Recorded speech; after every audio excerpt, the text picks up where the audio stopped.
Excelências, minhas senhoras, meus senhores.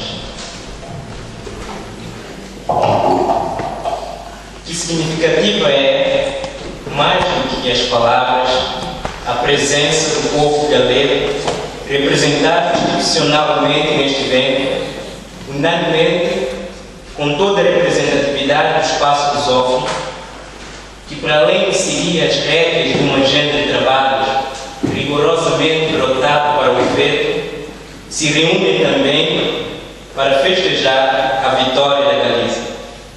Refiro-me à entrada em vigor da Lei de Aproveitamento da Língua Portuguesa e vínculos com a lusofonia, que permitirá que a mesma possa promover relações a todos os níveis com os países beneficiários da língua portuguesa.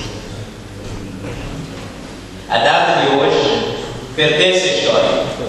Testemunhamos aqui a entrega do Prémio Personalidade Lusófona Dr. Ângelo Cristóvão da Academia Galega da Língua Portuguesa, que além do reconhecimento pessoal, também é o reconhecimento merecido aos homens e mulheres que possibilitaram essa vitória, que tem projeções que ultrapassam as fronteiras da própria pátria.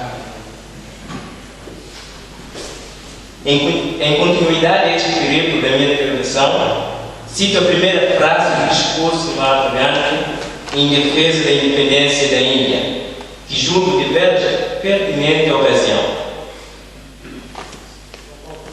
A nossa língua é o reflexo de nós próprios. Minha avó em uma intervenção mencionou: existem, no entanto, várias formas de pobreza, e há entre elas todas uma que escapa às estatísticas e aos indicadores numéricos. É a penúria da nossa reflexão sobre nós mesmos. Questiono-me: temos mais em comum ou há mais que nos separa? O que mais nos une além da língua? Temos pautado sempre em relação à necessidade de construirmos, com as devidas alicerces, pontes que possam findar o fosso que delimita a fronteira entre a geografia física e imaginária. Continuamos, sem a devida prudência, romantizando a lusofonia numa tendência incongruente de fechar os olhos face às verdades dolorosas dos infrutíferos caminhos escolhidos, sem ter em conta as ambivalências, os contrastes, abrigando-se em discursos politicamente corretos, os famosos discursos de circunstância. Acredito que vivemos num momento crucial da nossa história, em que seria totalmente imprudente arriscar improvisos de emergência nas relações, que devem no seu todo serem sentimentadas com honra e confiança mútua, como um imperativo contínuo. Apenas uma candeia deveria iluminar os nossos passos ao definirmos que prioridades na cooperação lusófona. É a candeia da experiência. O povo de São Tomé e Príncipe, na sua esmagadora maioria, sabe bem que a lusofonia lhe trouxe nas mais variadas vertentes de cooperação.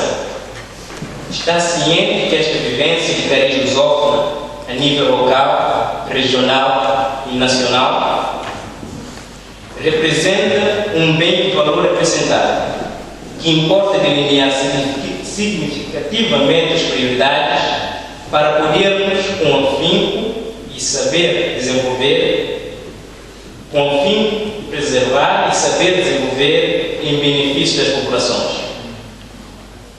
A execução dessas prioridades para a cooperação lusófona requer não só uma amizade crescente e compreensão mútua entre os seus intervenientes, mas também relações estreitas e contínuas entre os Estados-membros, sem abdicar de um verdadeiro envolvimento e engajamento da sociedade civil.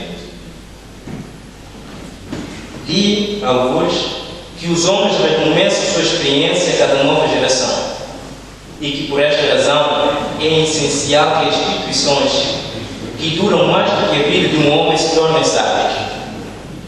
Isto é, capazes de canalizarem a ação das gerações inexperientes que sucedem. Motivo pelo qual friso a necessidade de apostar e investir num plano da juventude da CPLP. As instituições de seus líderes precisam ter a devida atenção aos jovens da comunidade, pois são eles que garantirão a continuidade deste sonho comum.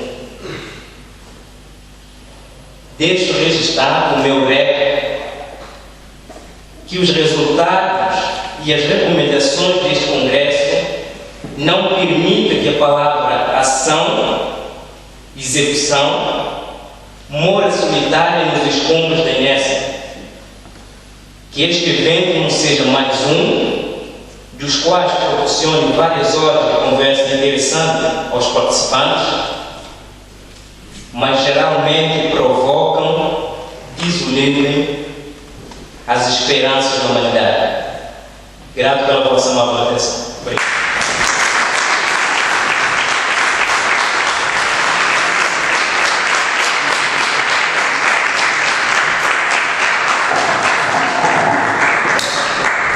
Obrigado, Mário. E para completar esta ronda, pelo espaço dos órgãos, chamo o representante da Associação Timorense. E para ganharmos tempo, chamo já os representantes das associações da paz, que em devido tempo manifestaram a intenção de participar neste bloco, nomeadamente a Associação da Área Imobiliária, segundo autor. Margarida? Não? Não? Só da área imobiliária? Não vai.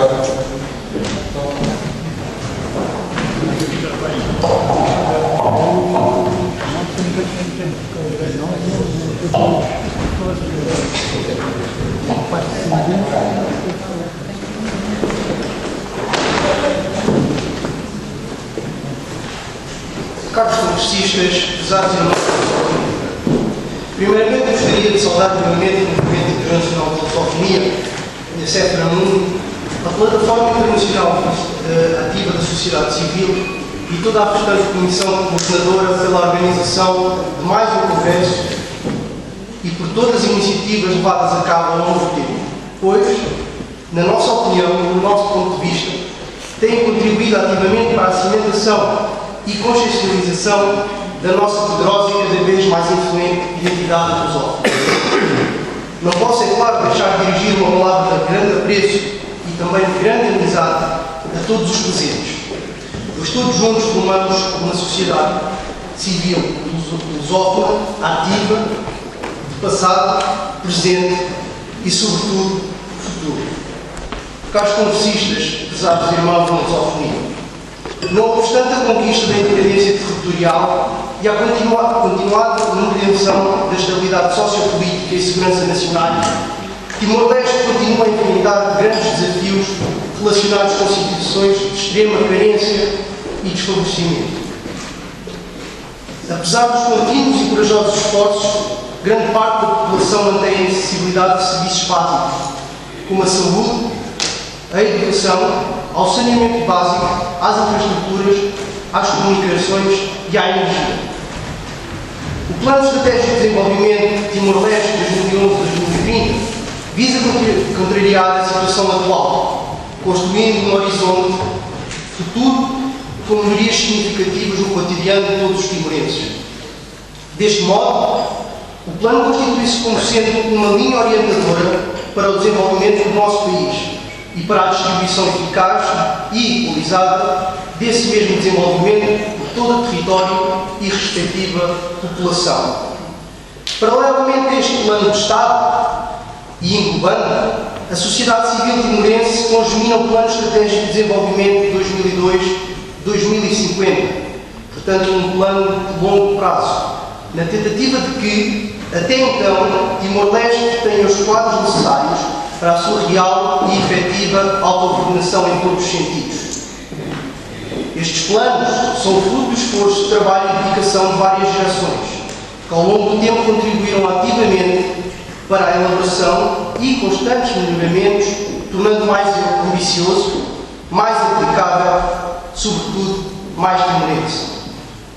Para nós, os timorenses, o Plano Estratégico de Desenvolvimento de Timor-Leste é uma visão do futuro que espelha as aspirações do povo timorense, desde os mais jovens aos anciãos, dos agricultores ao setor empresarial, nunca nos esquecendo da sociedade civil relativamente à criação de uma nação forte e próspera. Cronologicamente falando, entre 23 a 27 de abril de 1998, realizou-se, em Portugal, mais precisamente em Peniche, a primeira Convenção Nacional Timorense. No mesmo ano, envolvidos uns meses, entre 21 a 25 de outubro, realizou-se o encontro de Vila Moura, onde foram traçadas as linhas gerais para a estratégia de desenvolvimento de Timor-Leste. Cerca do ano passado, a 5 de abril de 1999, na Austrália, tem lugar em Melbourne a Conferência Strategic Planning Development for East Timor, por forma a aprofundar e melhorar o Plano Estratégico de Desenvolvimento. No dia 7 de setembro de 1999, Xanana é libertado da prisão e participa num encontro de Darwin que se realizou entre 19 de setembro a 22 de outubro em Darwin, na tentativa de finalizar o esboço do Plano Estratégico de Desenvolvimento. Entre 21 e 30 de agosto de 2000, a realização do primeiro congresso da CNFT em Dili, onde foi continuada a elaboração do Plano Estratégico de Desenvolvimento numa visão de curto, de médio e de longo prazo. Em 2001, mais precisamente entre 25 e 31 de janeiro, tem lugar a Conference on Sustainable Development in East Timor, em Dili, onde foi terminado o Plano Estratégico de Desenvolvimento. Nesse mesmo ano, no mês de julho, o Plano Estratégico de Desenvolvimento foi adotado pelo Parlamento Nacional de Timor-Leste, sob o título de Plano Estratégico de Desenvolvimento 2002-2020.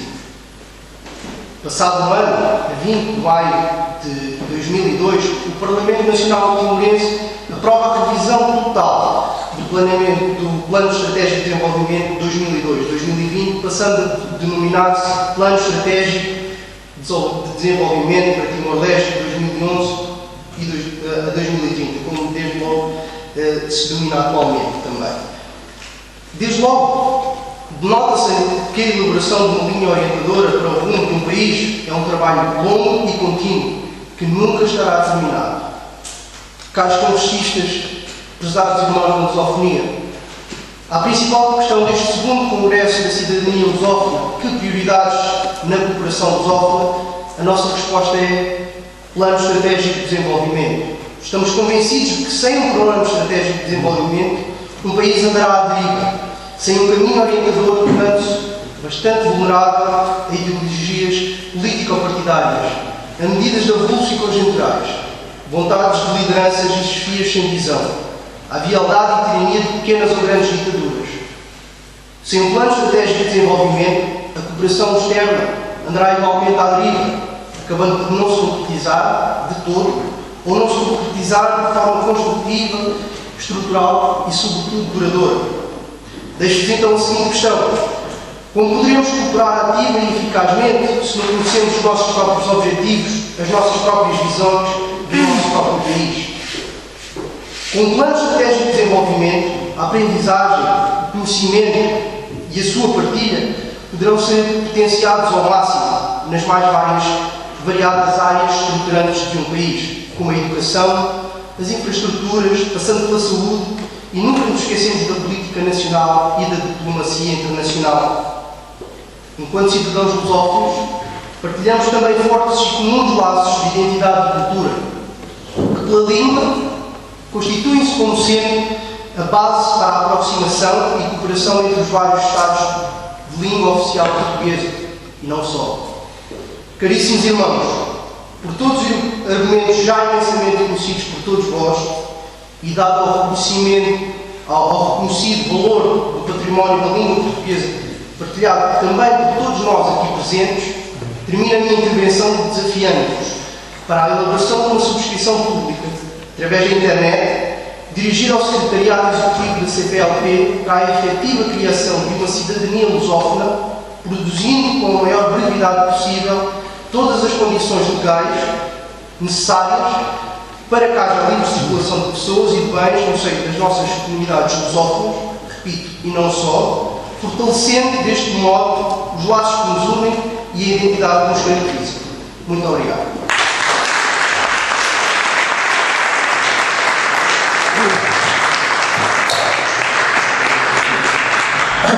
Muito obrigado. Bom, terminamos este périplo pelo mundo lusófono e regressamos à base de partida, ou seja, a Portugal. E, obviamente, quando estruturámos o programa, demos, quanto à representação portuguesa, demos prioridade, por razões óbvias, às associações da Pasca, que neste momento já são mais de 40 associações de diverso âmbito, mas todas elas da sociedade civil. Temos como representante dessas 40 associações da Pasca uma associação que é a Dária Igualdade, uma associação que só recentemente integrou a Pasca, mas que está aqui em representação de todas elas para nos falar do projeto que esta associação promove. Saliento que o ano passado estiveram mais associações da Pasca e que, por exemplo, o projeto apresentado pelo Círculo de Autor, pela Margarida Almeida Rocha, teve, entretanto, um desenvolvimento até no âmbito institucional, no âmbito da CPLP, e isso apraz-nos registar que há ideias que são aqui lançadas e que depois são devidamente concretizadas num futuro, por vezes, num futuro muito próximo. Passo então a palavra ao representante da Associação Dária Igualdade.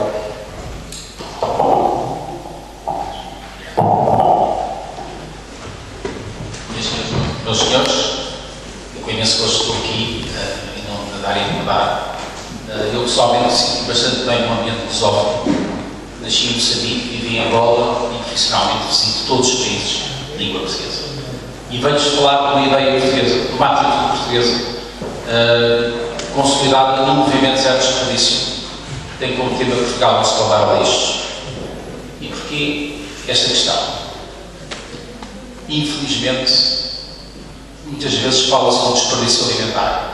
E normalmente, em épocas de crise, como estes dois posters demonstram, um da Guerra Civil Americana e outro da Primeira Guerra, ou seja, quando sentimos apertados, recorremos a tudo que podemos, nomeadamente a refeições em perfeitas condições. Mas não devia ser assim, portanto, não devia ser apenas em tempo de guerra, devia ser uma atitude que devia permanecer. E a realidade é esta. Eu há cerca de 6 anos cruzei-me esta situação, pediram-me ajuda e eu contactei algumas empresas de catering e todas elas diziam assim: nós temos muitas sobras de refeições que não saíram da cozinha, mas a lei não permite. Ou seja, refeições em perfeitas condições, pessoas a passar fome e uma lei que devia ter um caráter humano que não permite. Quer dizer, os humanos criaram leis que são nós pelos próprios. Mas a gente até as pode criar, mas depois temos que as reinterpretar para nos servir. Bem, perante isto, ou se fazia alguma coisa ou não se fazia. E eu, enquanto cidadão comum, não pertencendo a nenhuma organização, ou partidos, ou fins, escrevi a quem se elegeu para nos representar, dizendo: atenção, há aqui uma lei que tem que ser trabalhada, tem que ser reinterpretada para servir as pessoas. E as respostas foram extraordinárias, porque basicamente foram zero. Bem, e então lancei uma petição online, onde pedia justamente que a lei fosse adaptada e reinterpretada para qualquer coisa. Agora, tínhamos de fazer alguma coisa.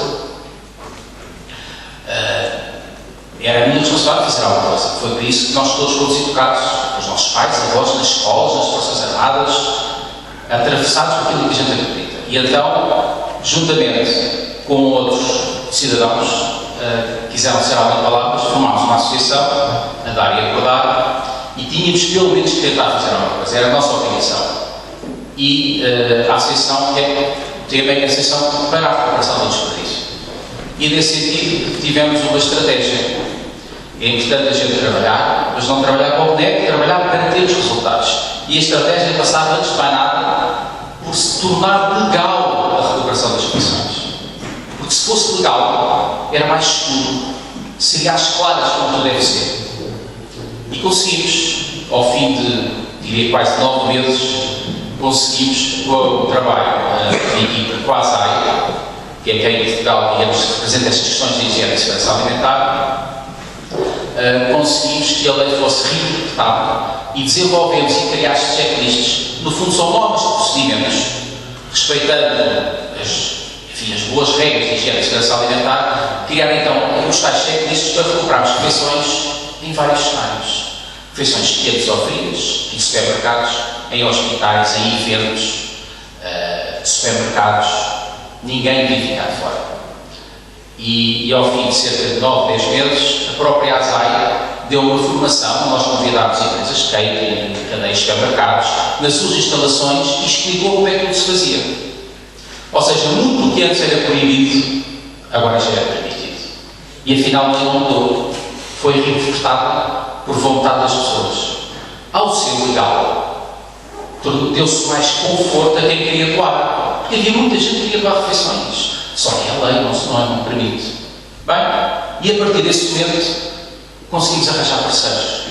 Conseguimos, e posso dizer que neste momento, quem é que está a doar, desde os refeitórios da Assembleia da República, Banco de Portugal, Casa da Moeda, Caixa de Depósitos, cadeias de supermercados, hotéis, hospitais, colégio militar, escolas, eventos musicais, culturais, desportivos, e de repente a sociedade começou a acordar. Olha, afinal é possível. Mas era preciso também como é que vamos fazer chegar isto às pessoas. Ou seja, já é legal, já temos que pedir refeições, agora temos que arranjar aquilo que deu. E nós, a Dária é a Associação contra o Desperdício. A ideia, a nossa concepção era não desperdiçar os meios já existentes. E desta forma, desenvolvemos um modelo dentro da concepção que é pensar global, mas agir local. Então fomos ter com os municípios e disseram, olha, já é legal, no seu município já tem estes doadores para tomar refeições. Então, mas que querem de nós, assim, meio ambiente? Não se preocupe, não vamos pedir dinheiro. O que queremos é que, dentro da vossa capacidade, da vossa responsabilidade, identifiquem as famílias com necessidades. Sim, a gente pode fazer isso, ok. E indiquem-nos também instituições do vosso local que tenham já carrinhos e voluntários. Nós damos formação em higiene e segurança alimentar, formação pro bono, portanto, e vamos começar. E essas instituições locais, estamos a falar de centros paroquiais, misericórdias e PSS, felizmente em Portugal é algo que existe bastante. E então pensámos assim, então vamos testar. E testámos num primeiro município, que foi o município de Lourdes, e numa freguesia em Lisboa, que foi a freguesia de Capitão. Começámos, testámos o modelo, que é fundamental, resultou, ok, está na altura de levar isto ao país. Então, a nossa ideia é criar um movimento para as pessoas, porque esta questão do desperdício, tal como foi a da reciclagem, tem que fazer parte do ADN das pessoas, para que daqui a uns anos, quando voltarmos a ser ricos, não voltamos a ter outra vez as coisas fora, nomeadamente refeições. Qualquer refeição teve que ser pensada, foi regada, foi tratada, foi transportada, portanto há aqui uma falta de respeito total por uma série de coisas. E então, há uns tempos atrás, andávamos a pensar em criar um movimento e conseguimos convencer, curiosamente, a mais antiga agência social do mundo, que é a norte-americana, que nos criou o movimento Zero Desperdício. Ou seja, criou-nos um logotipo, uma frase, uma atitude e também, que é aquele movimento Zero Desperdício, e juntámos também mais de 50 artistas em Portugal, desde o fado, ao rock, ao hip-hop, artes e estilos diferentes, e criámos um hino a que chamámos Acordar, enquanto acordar para a cidadania, para sermos participativos, para sermos solucionáticos. Trazemos soluções, até podem estar erradas, mas temos que tentar. Bem, e então o movimento foi para a rua. E, inclusivamente, o Presidente da República deu o alto patrocínio também, por achar que, enfim, fazia parte, era um desígnio nacional. E rapidamente começou a saber que havia realmente vantagens económicas, porque em vez de estar a dar fora relações que custaram dinheiro, mas era preciso pagar outras, poupou-se isso. Essencialmente, o mais importante são as vantagens sociais, que é ajudar quem precisa, e temos noção que ajudamos muitas pessoas que felizmente, entretanto, já arranjaram o seu emprego, arranjaram as soluções, portanto, o dinheiro que iam gastar em comida que não têm, podiam pagar a casa assim já não iam para a rua. Portanto, há aqui muitas situações, e essas pessoas eram civilizadas por quem? Não por nós, que não os conhecemos, mas pelas instituições do governo, pelas juntas de freguesia, pelas IPCs, pelos centros paroquiais, pessoas que tinham muitas vezes vergonha, e eu percebo isso, eu também vim na volta, passei por dificuldades, e senti o que é, nós temos de dar a volta. As vantagens cívicas, de sentirmos que se nós nos importarmos, se não esquecermos aquilo que nos foi ensinado, se calhar conseguimos dar a volta, principalmente se nos unirmos, e com alguma estratégia, com o coração, mas com o pragmatismo também de não cada vez trabalhar no curto prazo. Temos que pensar para a frente, não querer obter logo as luzes da ribalta por aí fora.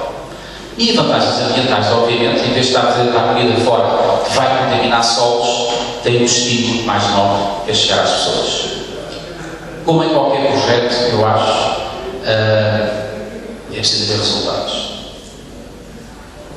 Em 2 anos, em município de Louros, Cascais, Sintra e em 7 freguesias de Lisboa, recuperámos mais de 900.000 refeições, que, como eu disse, antigamente deu para o lixo, e agora não vão.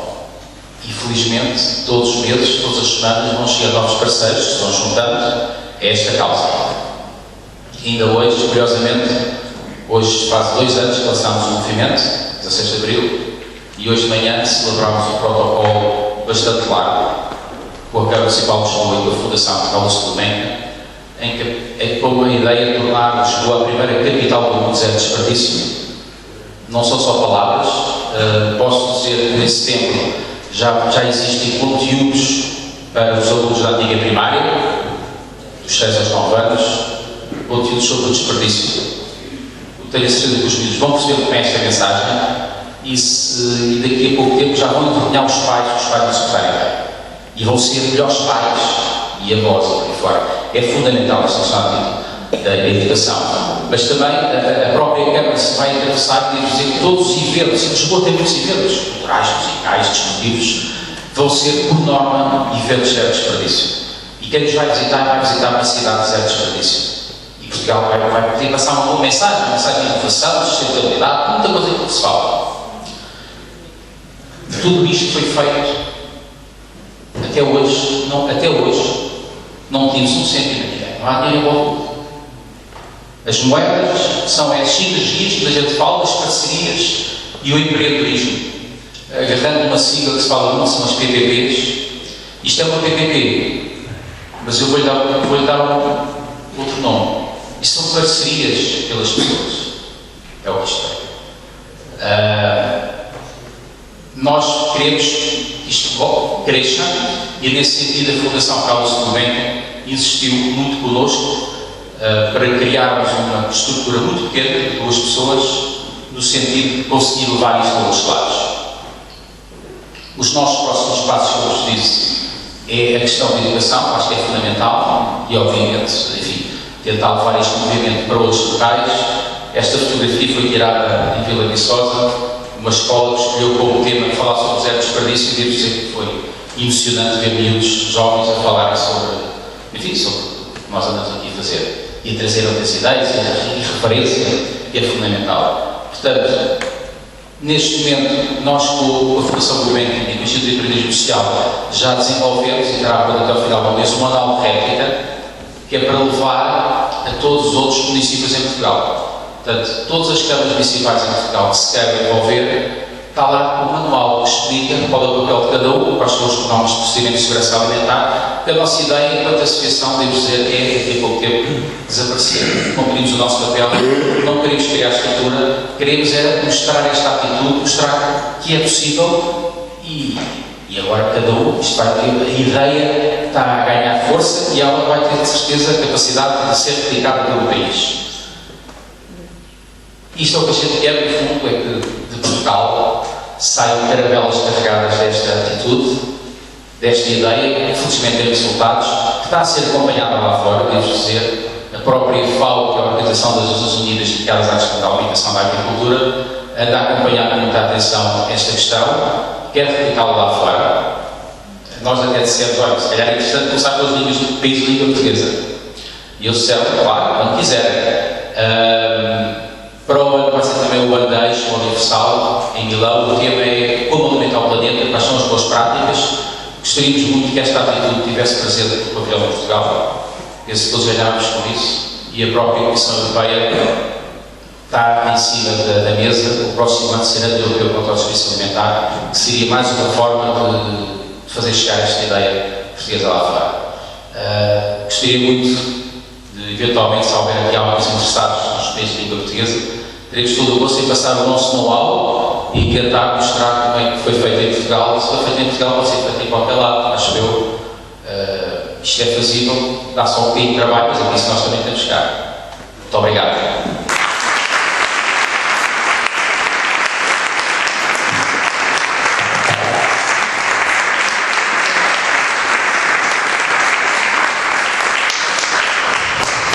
Muito obrigado, foi de facto um excelente exemplo de como a sociedade civil pode fazer a diferença, e esse é também o desígnio maior da Páscoa. Vamos entrar então na última mesa, antes de repetir a presença do Secretário de Estado do Mar.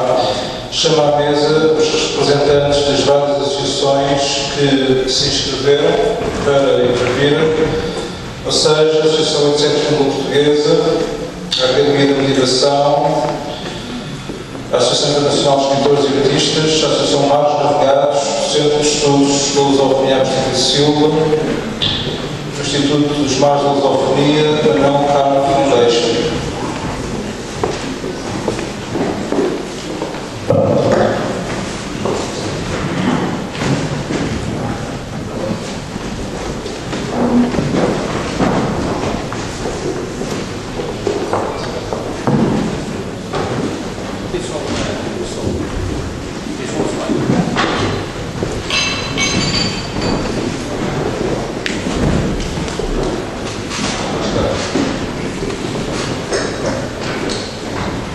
Bom, eu peço-vos, sei que é injusto, uma injustiça relativa, mas até porque o desígnio deste Congresso foi darmos prioridade às associações não sediadas em Portugal, portanto que haja um sacrifício, um outro sacrifício da vossa parte, e que de facto não chegam todos os 10 minutos e na medida do possível, se conseguirem falar ainda menos, a organização agradece. Passo então a palavra, conforme está no programa, o seguinte tem ainda, portanto, a representante da Associação de Centros Portuguesa.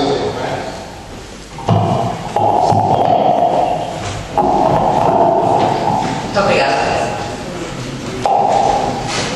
Gostaria de saudar todos os presentes e não vou gastar mais tempo noutras saudações e as instituições que estão representadas.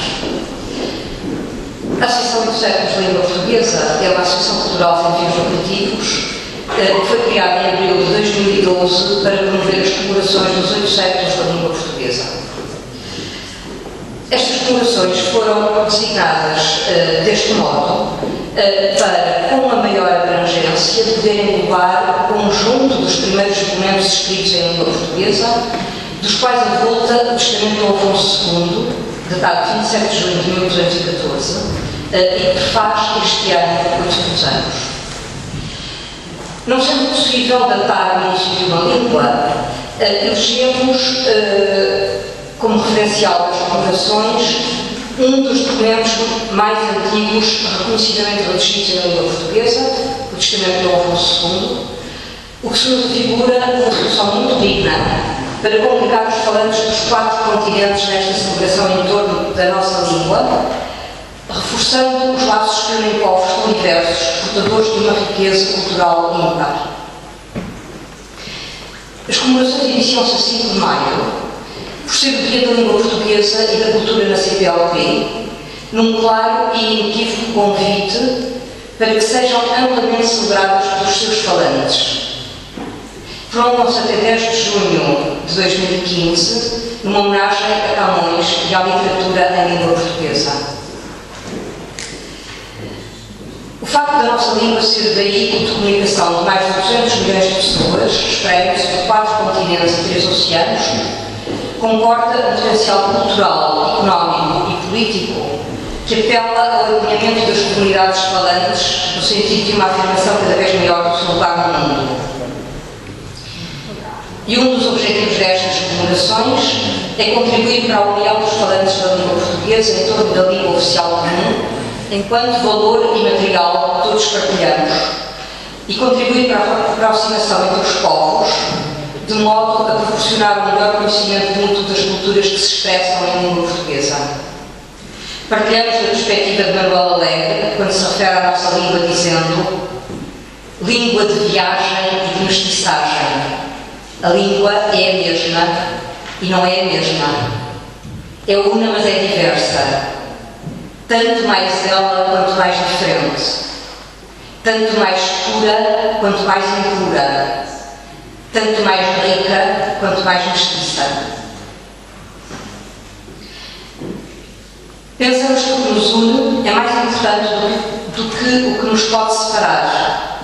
Por isso, acarinhamos os laços do união, da sua fecundidade e por serem geradores de realizações tanto mais interessantes e enriquecedoras, quanto melhor soubermos compreender as diferenças que existem entre nós. Por isso, perspectivamos estas comemorações em rede, em parceria e com cariz policêntrico, em todas as geografias e com todas as pessoas e instituições que nelas se queiram integrar. E isto é um convite a todas as instituições e todas as pessoas que queiram colaborar para estas comemorações.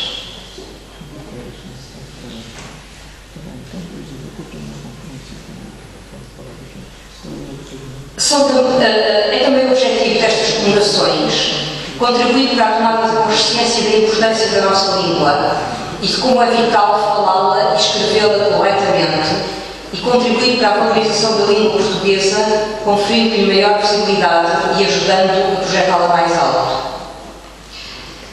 Estamos conscientes do esforço que é necessário imprimir para que a língua portuguesa se afirme no contexto global como veículo cultural, económico, social e político. Em Portugal, numa altura em que se vive uma crise não só económica e financeira, mas também e sobretudo uma crise social e de valores, as comemorações dos 8 séculos da língua portuguesa poderão ainda contribuir para unir os portugueses em torno de um valor inestimável, a língua, como um dos fatores que ajuda a revigorar a sociedade pela criação de novas dinâmicas e proporcionando uma visão de futuro mais ampla, tão necessária no momento que o país atravessa. Em Portugal, estas comemorações mereceram o alto patrocínio do Presidente da República e o reconhecimento do interesse cultural do Secretário de Estado da Cultura para fins de mecenato. Não vos vou maçar a dizer que personalidades e instituições integram já estas comemorações. De qualquer maneira, gostaria só de referir que foi para mim muito grato ver que a mesa de apresentação deste congresso,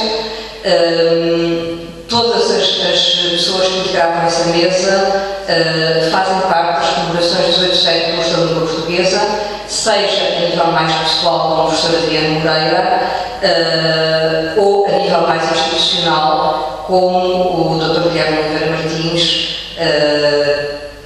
Presidente do Centro Nacional de Cultura, que é nosso parceiro na organização destas comemorações. Como também o Dr. Gilvano Oliveira, diretor executivo do Instituto Internacional da Língua Portuguesa.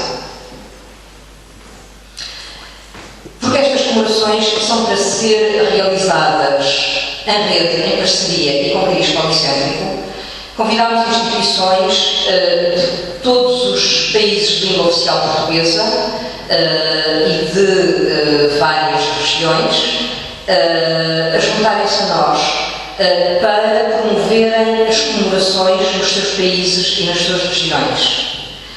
E neste momento, a Academia Cabo-Verdiana de Letras foi a primeira instituição a aceitar este repto e será a instituição promotora das comemorações na República de Cabo Verde. O embaixador e poeta Cristina Fortes, presidente da Academia, transmitiu-nos como resposta que o convite foi recebido com júbilo e aprovado por unanimidade. Recentemente também o Dr. Jorge Rangel nos deu o privilégio de confirmar que o Instituto Internacional de Macau promoverá as comemorações na região e a Academia Galega da Língua Portuguesa será também a instituição promotora das comemorações na Galiza.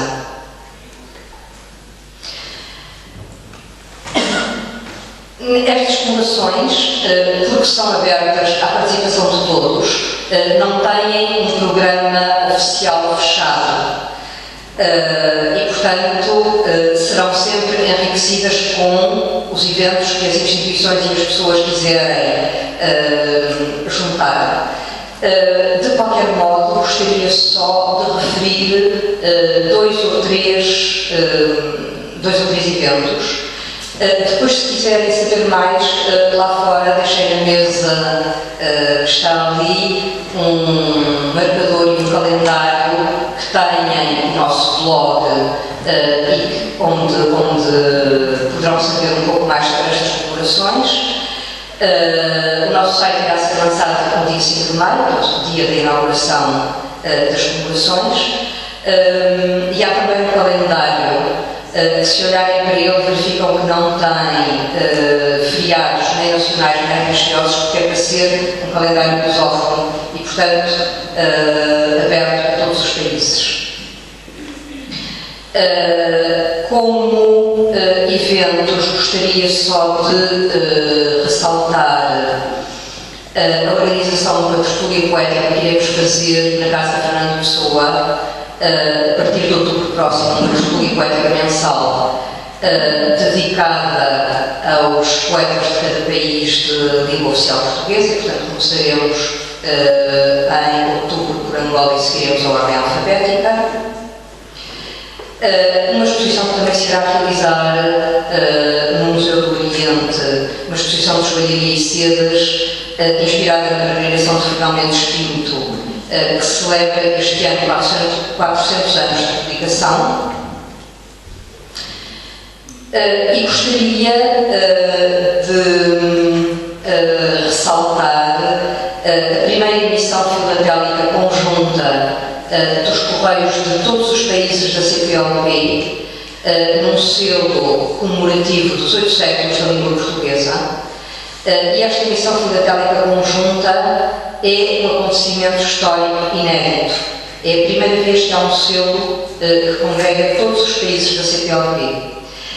Este selo foi referido já esta manhã pelo representante da Academia Galega da Língua Portuguesa, porque a Galiza juntou-se também a este selo. A imprensa nacional irá fazer uma medalha comemorativa dos 8 séculos da língua portuguesa e haverá seguramente outras realizações. Portanto, o que eu peço é que vejam o nosso blog neste momento, o nosso site, a partir de 5 de maio. E finalmente vou terminar com a frase que nós escolhemos como ex-libris destas comemorações, que são comemorações que vêm do passado, que vêm dos nossos primeiros documentos escritos em língua portuguesa, mas que são para ser comemorações do presente e comemorações do futuro. E por isso nós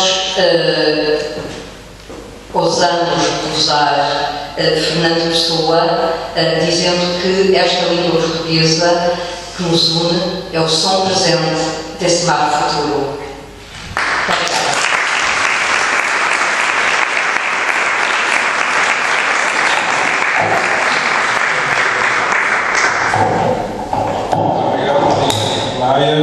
Vou então passar a palavra de imediato ao Amédio Silva, que está aqui em representação da Associação Humanos Navegados do Brasil.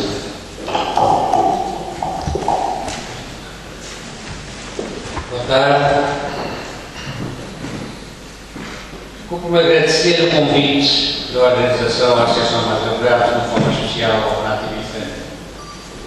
A Associação Mais Advogados é um observador consultivo da CPLP e integra as suas comissões de assuntos culturais e de segurança alimentar. Devo, por isso, antes de iniciar considerações sobre algumas situações da CPLP, esclarecer que não são inéditas, porque já defendidas em outros colóquios, mas creio que continuam merecendo referência e exigem uma estratégia comum para as levar a cabo. Acordo ortográfico. Podemos considerar que apenas no Brasil se atingiu a aplicação plena. Em Portugal o estágio é avançado, apesar de críticas localizadas, também com data marcada para a convivência social oficial da antiga e nova ortografias. Alguns outros países, como Cabo Verde, Guiné-Bissau, São Tomé e Príncipe de Timor, onde o acordo ortográfico também já foi ratificado, avançam no ritmo próprio. Moçambique caminha de forma estruturada para uma retificação. Deu um grande passo com a aprovação do seu vocabulário, tal como Timor, juntando-se assim ao Brasil e a Portugal nas contribuições para o vocabulário ortográfico comum da língua portuguesa. Somente Angola até agora se mantém fora do acordo ortográfico. Mas, no entanto, deve-se salientar que é angolano o financiamento para o vocabulário ortográfico comum. Quando Angola apresentar o seu vocabulário, aliás, o VOC foi uma condição que invocou como prévia à sua adesão ao acordo ortográfico, estará, creio, dado o passo decisivo para a última e tão importante ratificação. Quero registrar o persistente esforço do Instituto Internacional da Língua Portuguesa no sentido de incentivar as contribuições de cada país de forma a concluir o VOC, peça fundamental para uma mais empenhada parceria na aplicação plena do acordo ortográfico. Não é o primeiro acordo ortográfico. Todos geraram resistências e animosidades. Agora é um AO para 8 países e também para a Galiza, que o apoiou com entusiasmo. Devo aqui manifestar a colaboração com a enorme vitória da iniciativa do Lado Andrade, que gerou a lei de aproveitamento da língua portuguesa, aprovada por unanimidade no Parlamento galego. Hoje podemos falar da norma galega da língua portuguesa. Afinal, uma grande vitória da Galiza e uma demonstração de grande capacidade com a publicação de um notável dicionário.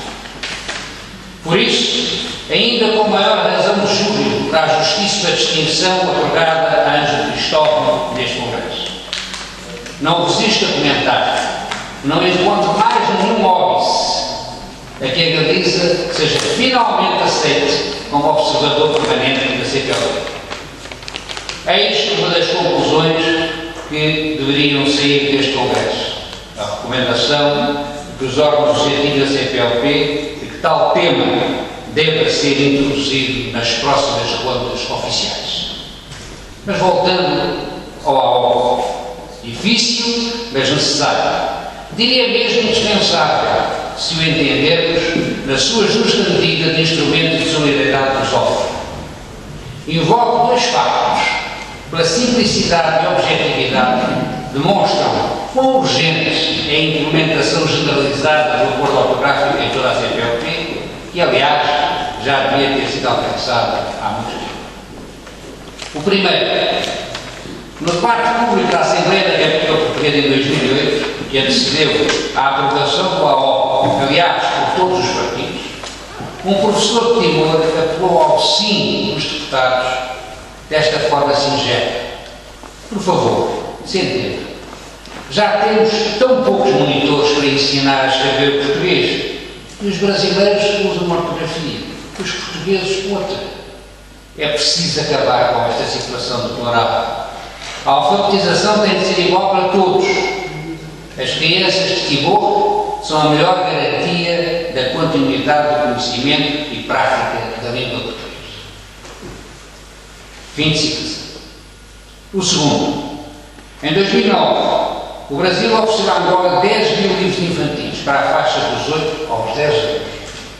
Os responsáveis angolanos de ensino primário, por muita pena, porque os livros eram de excelente qualidade, se viram constrangidos a decidir pela devolução, sob o argumento lógico de que os alunos eram alfabetizados com a ortografia portuguesa e aqueles livros usavam naturalmente a brasileira. A expressão que legitimou a recusa foi, aliás, bem brasileira. Não queremos fundir a culpa das crianças. Milhões de crianças em toda a CPLP, especialmente as africanas e timorenses, porque é vital o alargamento do aprendizado português, seja qual for a nacionalidade do professor, irão aprender a escrever português com a mesma ortografia. É tão somente uma reforma ortográfica. Para além de outro plano, o das reuniões internacionais, se acabar com a situação ridícula de ser a única língua e os dois comunicados finais, um em ortografia portuguesa, outro em brasileira, aliás, de longe, a mais usada. O acordo ortográfico não pode ser avaliado sob uma perspectiva nacionalista e muito menos como um atentado à língua alegado pelos seus mais encarniçados opositores.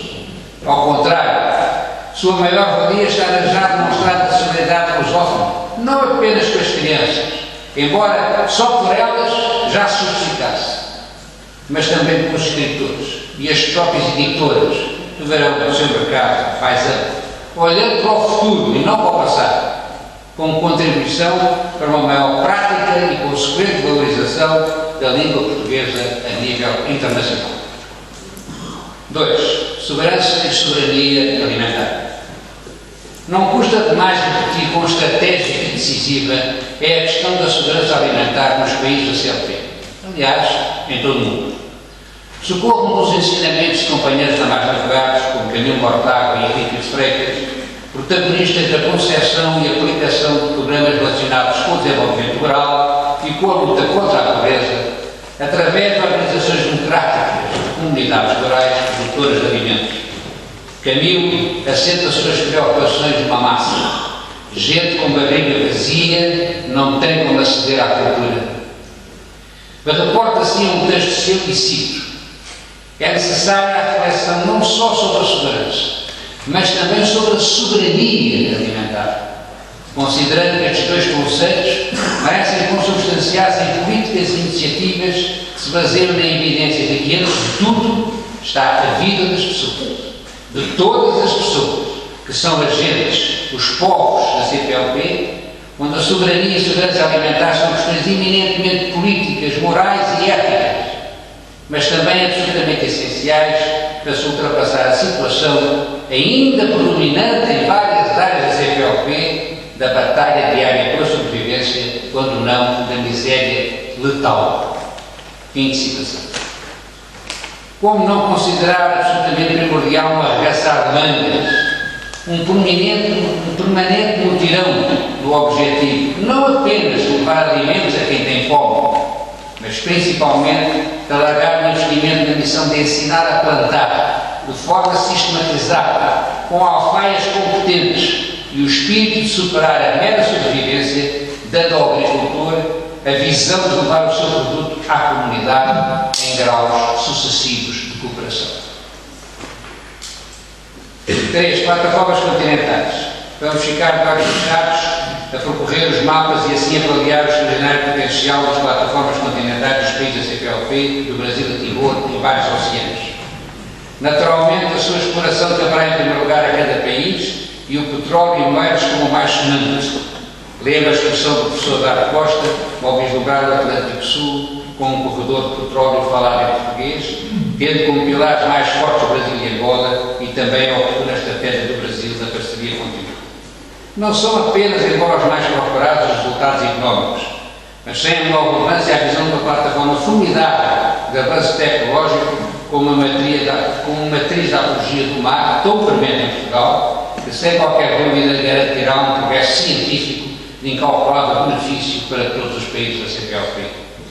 Não seriam sonhos deste calibre que que levaram o Agostinho da Silva meio século atrás a defender o passaporte lusófono? A ideia das portas abertas para o maior contacto entre os agricultores, pescadores, operários, mas igualmente professores, engenheiros, arquitetos e ainda de médicos, pesquisadores e cientistas, todos e sempre se entenderem em português? Para a construção destes interessantes objetivos impôs-se o reforço de uma atitude de concertação entre todos os países membros no respeito pelos princípios e valores que nortearam a sua criação. E nessa linha de pensamento e orientação não posso deixar de focar um acontecimento que parece evidente, que é o quarto ponto, e que é a admissão da Guiné Equatorial como membro pleno da CPLP, que é uma opinião pessoal, não da Magna Advogados, que ainda não se pronunciou oficialmente sobre o assunto. Conheci, privei e muito aprendi com Agostinho da Silva e José Aparecido Oliveira.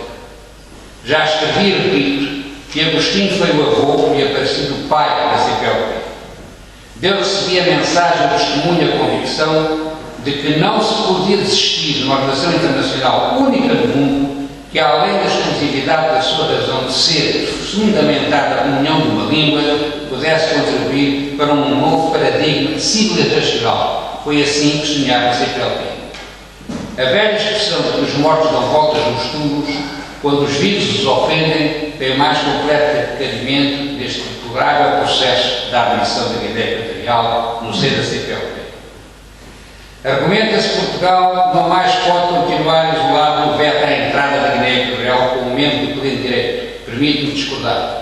E até apelar ao Presidente Cavaco Silva, agora de português para português, do lusófono para lusófono, que não permita para o nosso país o estigma de que Portugal, que se opôs em 2012, agora ceda ao Sr. Obiang para que entrem 130 milhões de euros nos cofres do país.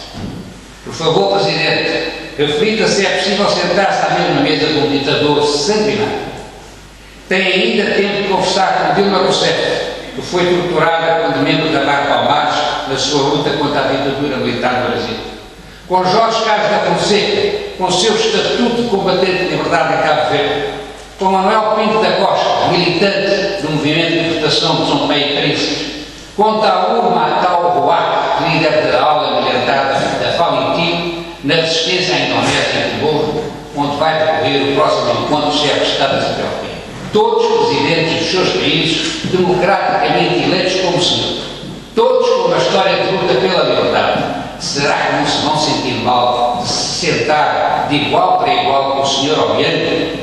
Presidente, 40 anos do 25 de Abril dão-lhe todo o direito de não querer macular a efeméride, com a cedência a uma farsa completa, como a língua portuguesa ser oficial num país onde ainda se contam pelos dedos da mão quem fala português. Ou a suspensão, friso, suspensão, não abolição da pena de morte, decretada cinicamente apenas para conseguir o aval da CPLP para o seu regime ditatorial, quando não conseguiu em mais de uma instância internacional fora do continente africano. Se não todos, a maioria dos países da CPLP são signatários de tratados internacionais da defesa dos direitos humanos. Em sã consciência, Sr. Presidente Aníbal Costa da Silva, Cavaco Silva, considera que o Sr. Obiang e o seu governo estão em condições de dar alguma garantia face ao concreto desrespeito pela democracia e pela liberdade que dão provas diariamente? Lê há dias um magnífico e lapidar artigo do embaixador Leonardo Matias, cuja equipe integrei como Conselheiro Social quando chefiou a missão